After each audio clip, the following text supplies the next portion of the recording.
Hello दोस्तों, आपके अपने YouTube channel Newton science online classes में आपका स्वागत है। टेलीग्राम चैनल भी न्यूटन साइंस ऑनलाइन क्लासेस के नाम से ही है। आज का वीडियो है कि प्रीपोजिशन ट्रिक पार्ट 2 है। तो पार्ट 1 में आपको बता चुका था कि ओन, इन, इनटू, अपॉन का प्रयोग कैसे होता है।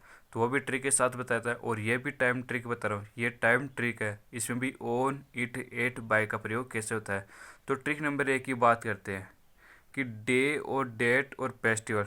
डे डेट फेस्टिवल आ जाए तो वाक्य में डे डेट फेस्टिवल आ जाए तो क्या होगा। तो डे डेट फेस्टिवल आ जाए तो ओन का प्रयोग करना होगा। ओन का प्रयोग होगा, किसका प्रयोग होगा, ओन का। यदि नॉर्मल वाक्य है तो नॉर्मल वाक्य, यदि उस वाक्य में बीन उपस्थित है, उस वाक्य में बीन उपस्थित है तो सेंस का प्रयोग होगा। नॉर्मल का मतलब है कि वाक्य में बीन नहीं है, सेंटेंस में बीन नहीं है, तो नॉर्मल वाक्य है, तो उसकी जगह इसका प्रयोग होगा, ओन का प्रयोग होगा। तो डे और डेट फेस्टिवल के साथ ओन का प्रयोग होता है, तो ये याद रखिएगा। डे डेट फेस्टिवल के साथ किसका प्रयोग होगा, ओन का प्रयोग होगा। तो ये ट्रिक बन चुकी है। डे डेट फेस्टिवल के साथ ओन का प्रयोग होगा। यदि नॉर्मल वाक्य है तो ओन का होगा, या बीन है तो सिंस का प्रयोग होगा। तो ये एग्जाम्पल देखते हैं, आई वाज बोर्न मंडे। तो इसमें नॉर्मल वाक्य है कि कहीं पर बीन का प्रयोग नहीं हुआ है, तो मंडे आ गया, क्या हो गया, डे आ गया। डे किसके साथ किसका प्रयोग होगा, तो ऑन का प्रयोग होगा। तो राइट आंसर इसका ऑन होगा, ना कि इन होगा। अब ट्रिक नंबर 2 की बात करते हैं कि मंथ, ईयर, सीजन। मंथ यानी महीनों के नाम, ईयर यानी कोई वर्ष इन 2008, 2010, 2020, और सीजन यानी सर्दी गर्मी यानी विंटर, ऐसे होती है ना, सर्दी यानी सीजन। तो इनके साथ किसका प्रयोग होगा, इनके साथ इनका प्रयोग होगा। किसका प्रयोग होगा, इनका प्रयोग होगा। यदि नॉर्मल वाक्य है तो नॉर्मल वाक्य है तो यदि वाक्य में बीन उपस्थित है तो किसका प्रयोग होगा, वाक्य में बीन उपस्थित है तो किसका प्रयोग होगा, तब सेंस का प्रयोग होगा। तो ये ट्रिक बन गई कि मंथ, ईयर, सीजन के साथ किसका प्रयोग होता है, इनका प्रयोग होता है। और यदि वाक्य में उपस्थित बीन उपस्थित है तो सेंस का प्रयोग होगा। तो ये टाइम ट्रिक दूसरा नंबर की है। तो मंथ, ईयर, सीजन के साथ किसका प्रयोग होता है, तो इनका प्रयोग होता है। इसका एग्जाम्पल है कि गांधी जी वाज बोर्न 1869। तो 1869 के ईयर हो गया, यानी तो इसके साथ किसका प्रयोग होगा, तो इसके साथ किसका प्रयोग होगा, इनका प्रयोग होगा। इनका प्रयोग होगा। यदि वाक्य में बी न था तो यहाँ पर सिंस का प्रयोग होता। अब ट्रिक नंबर 3 की बात करते हैं कि ए एम पी एम और ये क्लॉक आता है टाइम वाला, तो इनके साथ किसका प्रयोग किया जाता है। तो ए एम पी एम इसके साथ एट का प्रयोग किया जाता है। एट का प्रयोग किया जाता है कैसे, जब नॉर्मल वाक्य हो। यदि इसमें भी बीन उपस्थित है तो किसका प्रयोग होगा, बीन उपस्थित है तो सेंस का प्रयोग होगा। और नॉर्मल वाक्य नॉर्मल करते कि बीन उपस्थित नहीं है, तब इसका प्रयोग होगा, एट का प्रयोग होगा। जैसे एग्जाम्पल है, he will reach 5 AM। AM आ गया तब तो एट का प्रयोग जरूर होगा। लेकिन विल बीन यानी कोई सेंटेंस जो बीन आता तब वहाँ पर सिंस का प्रयोग होगा। तो ये याद रखना।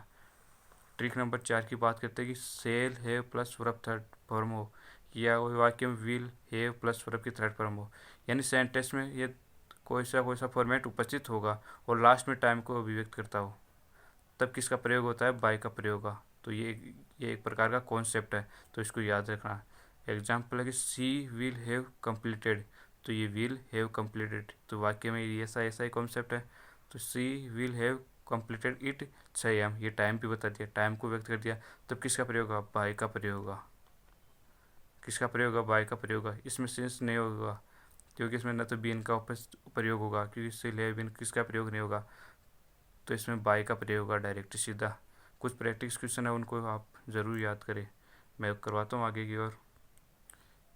क्वेश्चन नंबर 1 को देखना कि ही कम्स हियर 6 o'clock को, यानी वह यहाँ पर 6 आ गया और क्लॉक बता रहा है, तब किसका प्रयोग होता है, एट का प्रयोग होता है। AM PM और क्लॉक के साथ किसका प्रयोग होता है, तो इसके साथ एट का प्रयोग होगा। तो ये राइट आंसर किसका होगा, एट का प्रयोग होगा। लेकिन द राजधानी express will arrived here 11 o'clock, यानी अब इसके साथ कॉन्सेप्ट लग रहा है बाई वाला। कैसे लग रहा है कि विल आ गया, ये विल राइड वाला एक कॉन्सेप्ट लग रहा है उसके साथ, और ये टाइम।